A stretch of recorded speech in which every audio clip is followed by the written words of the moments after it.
Alright guys, welcome to another video. This is Kyle back with UND Phoenix. We're doing another flight for you today, and we have a special guest with us. He does a pretty cool job here at Gateway, but he's not a pilot, so why don't you guys tell him who you are and what you do here. My name is Jake. I actually went to UND Grand Forks. I graduated in 2014. I got employed with the FAA as an air traffic controller as both a tower and a radar controller. I was in New Mexico for about 6 years. I came out to Gateway and I've been working in the tower since May of 2021. So it's been about 13 months since I've been here. I actually am a pilot though. Cool. So Just not real pilot. private pilot. Yeah. It still counts, you know, it still counts. So basically, the goal of today is he's just kind of used to all of the gateway tower type stuff. So we're going to have him make all the radio calls here, and then we're going to take him over and have him talk to Phoenix Approach and get the Bravo transition. So hopefully just have him do something he hasn't done in a little while, and just kind of take one of our tower guys up and let you guys get to know him a little bit. So should be really fun, and we will see you up in the air.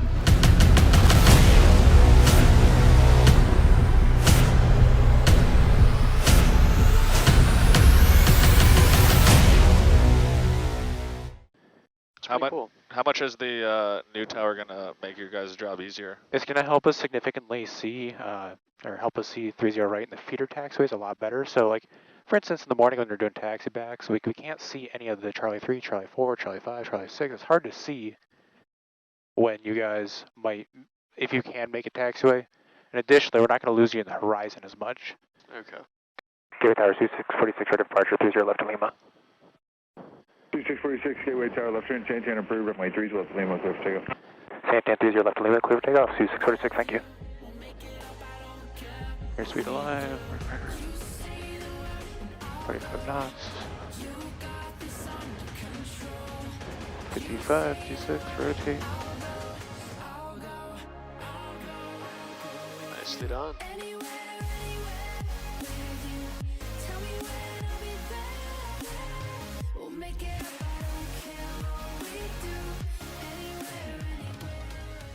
So you initially went to Grand Forks and you wanted to be a pilot.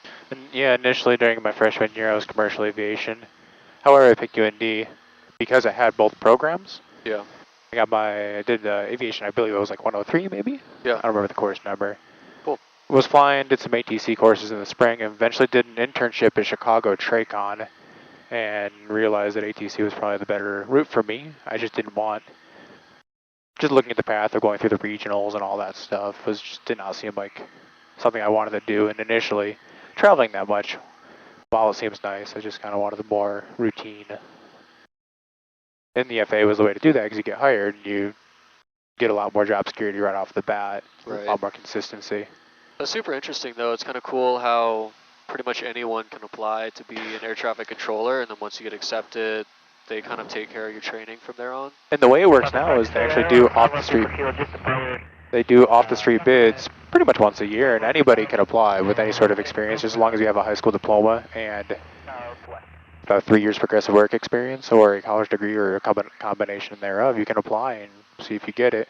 The caveat is that you're going to get sent somewhere you don't know, so you have to be comfortable with moving across the country into a place you don't know. So what are kind of the characteristics of someone who is a successful air traffic controller? I don't think, being this far in my career, you might typically associate type A personality, kind of big, boastful. However, I think there's multiple personality types that can be successful in ATC. Yeah. The personality traits you must have are resiliency, yeah, determination, because you're just going to, it's not a linear progression when you're training, just like much like flying. You're going to have bad days, you're going to have good days. Right. In ATC, it's just going to kind of be a constant fight. It's New kind of challenges. Constant learning experience. Constant learning, but I think that's representative of aviation as a whole. It is. And it's really cool, especially at Gateway, kind of the culture that we have where we have a lot of flight schools at Gateway, and then you guys also train ATC guys at Gateway. So everybody there, like the pilots and the controllers, kind of have that attitude of being there to learn and knowing that it's okay to make mistakes, and just it's a good place to learn. You know? And you have to be self-aware enough to realize that you are going to make mistakes. Like me, myself, like, oh, I issued the wrong instruction, I used the wrong call sign, but I need to quickly realize what I've done. Right. fix my mistake, and then move on from it. Decision making is another characteristic trait that it's going to be desirable amongst controllers, obviously. Yeah. As you're learning to fly and learning the radios, do you have any advice? There are only a handful of readbacks that are mandatory on our end. Hold short instructions, runway assignments. So on taxi, when you taxi in the morning, went to Avia, Yankee, Eagle, or Golf in the hold bay, we're going to, if you say 1-2, or if you omit the runway entirely, or if you don't use your call sign, readbacks are only good with your call sign. To just focus on your readbacks. If you can, just read it back as we say. If you need clarification, ask. If you're flying and you're on your solo and you don't understand the instruction, don't hesitate just to ask. Yeah. We'd rather you do the instruction as we expect you to do it than to do it wrong and then put yourself in a situation that you might not understand. Yeah, and I feel like it's much better to get clarification, because if the pilot does something that you weren't expecting them to do, now that could cause a dangerous situation. Yep. So that's cool. I think a lot of student pilots, I've been training student pilots for almost a year now, and the main thing that I see is they're always afraid to talk on the radio and they're afraid to ask questions. And so I think it's hard to get them to understand that ATC is on your team. They're not there to punish you. They're there to assist and help and make sure that everyone stays safe. That's why, especially in a flight training environment, we have to be on the readbacks. Because not only are you learning to fly, you're learning to operate in a controlled environment. UND is training people for the airlines. Right. And you're going to be in super busy controlled airspaces, and you will have to obey ATC. Right. So correcting mistakes as they come up, albeit small. If you might say, for instance, like, oh, someone ahead is going to base for the center, you're going to do a short approach for the runway, and I say, traffic head bases for the center, you're number 1, or base behind, and you say follow, that's not a correct readback. So I'm going to come back. Anytime you give me a readback, I'm obligated to ensure it's correct, even if it's small. So if there's any sort of ambiguity, I'm going to correct it. Yeah. From a flight instructor's perspective, one of the things that we have to do with all of our student pilots is get them comfortable with talking on the radio. And one thing that happens a lot is my student will read back an instruction and they'll read it back wrong. And then you guys come back on and then they read it back wrong again. So like, where's the point where we should be stepping in? Because, we have to have them learn, but at the same time, I've heard it go on like 3 or 4 times. If it keeps going on, as a controller, I prefer the second time.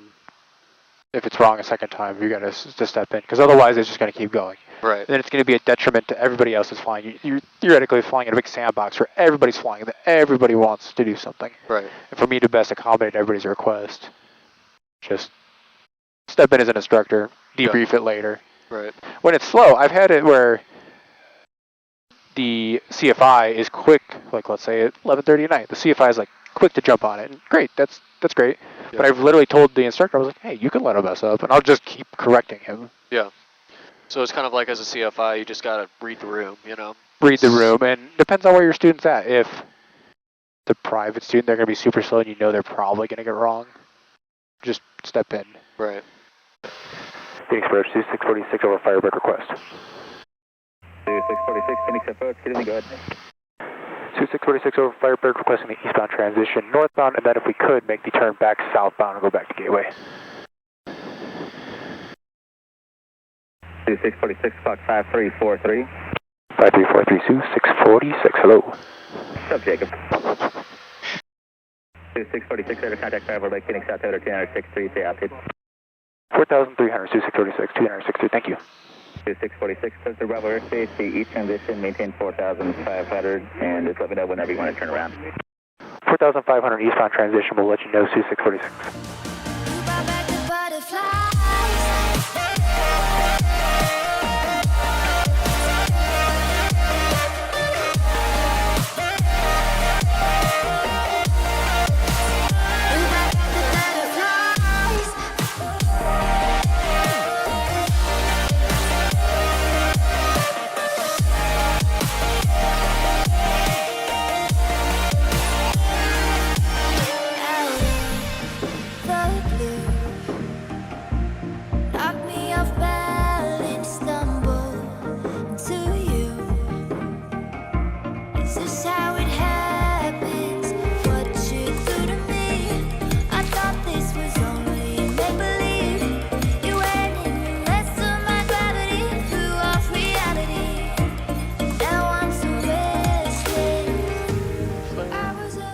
Stall. Stall. Not too bad. Been like a year and a half, 2 years. It's like riding a bike, you know. All right, well, that was super fun flying with you, man. I think it was really cool to get a different perspective on everything and kind of talk to one of the guys that I talk to every day, but I never get to see you. Hopefully the people watching it, if you fly out of Gateway, you recognize my voice. Yeah, I'll definitely have to keep an ear out for you. But I think that was really cool, and hopefully you guys all learned something from it. But big thanks to you for coming flying with us. It was a good time. Thanks to UND for teaching me how to fly. You did a pretty good job. All right, well, that does it for us. We'll see you in the next one, and that's about it. See you guys.